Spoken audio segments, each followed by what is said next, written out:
Good evening and welcome to Tucker Carlson Tonight. If you've been watching television recently, you've probably heard the bad news. The Trump administration is over, toast, cooked, done for good, and along with it, any hope of the middle-class revolution that 63 million Americans voted for 2 years ago. The reason for this tragedy is simple. The president has been caught committing felonies. Here's what the legal experts without law degrees are saying on television. If precedent means anything in the Trump era, Donald Trump must be impeached because of the crimes prosecutors say he committed in the Michael Cohen case. Both parties need to get on board to pass articles of impeachment. You have conspiracy, you have obstruction, you have campaigns finance, and you have emoluments. If the Democrats do not pursue this vigorously, they will be in some ways held accountable for abdicating their responsibility. It goes to the moral question, the ethical question. Democracy is at stake. This criminal must be brought up by the Congress of the United States for impeachment. We're not even going to show you the Don Lemon tape. There's a lot of emotion there. But to sum up, they're telling us that we're staring down the barrel of a constitutional crisis. And that crisis stems from what MSNBC describes as, quote, the crimes prosecutors say the president committed in the Michael Cohen case. Which crimes were those? We have the answer. The relevant details were spelled out in a piece that ran over the weekend in the New York Times under this headline, quote, prosecutors say Trump directed illegal payments during campaign. The gist of the story is this. Trump's former lawyer, Michael Cohen, has told federal prosecutors that he facilitated payments to two women who said they had affairs with Donald Trump. And then, well, actually, that's it. That's the entire story right there. Paying these two women, say federal prosecutors in their flacks at NBC News, was a serious crime, a crime worthy of impeachment, if not indictment.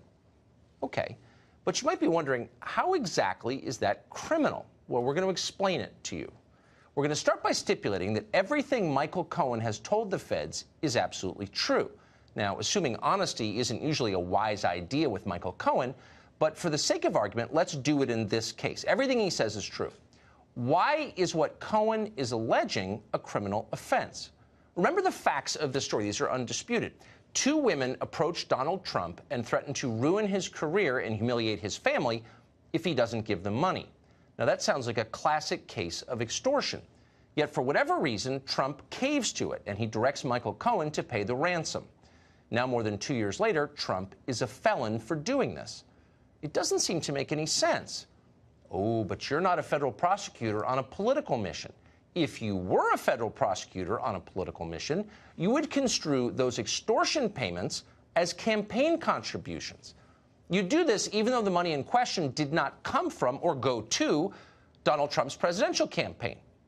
Then you'd claim that Trump and Michael Cohen violated campaign finance law because they didn't publicly disclose those payments, despite the fact that disclosing them would nullify the reason for making them in the first place, which was to keep the whole thing secret.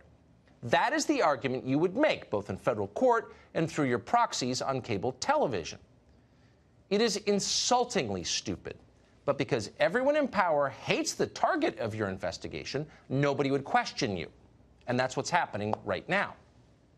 Now, by this reasoning, any money a political candidate spends to maintain or protect his image while running for office now qualifies as a regulated campaign donation and has to be disclosed. That would include, by the way, in addition to an infinite number of other things, buying toothpaste and getting a haircut.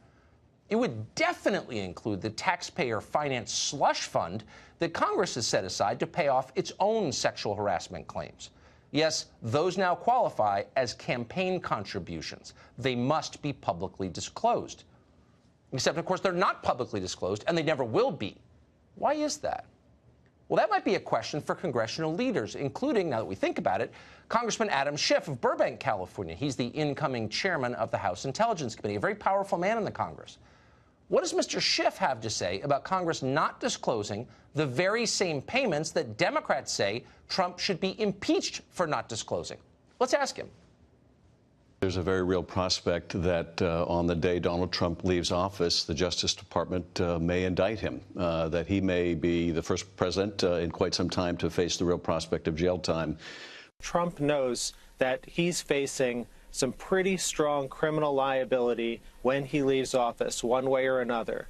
And, you know, even if a sitting president can't be indicted, he's got to know his future looks like it's behind bars unless he cuts some sort of deal with the prosecutors. So to translate, Trump's a criminal. He's going to jail for committing a smaller version of the same made-up crime that we in Congress have committed for years and forced you to pay for. And by the way, we're never apologizing for that because we don't have to, and CNN isn't going to make us. Screw you, America, and your stupid election. We're in charge. That's the real message here, in case you missed it.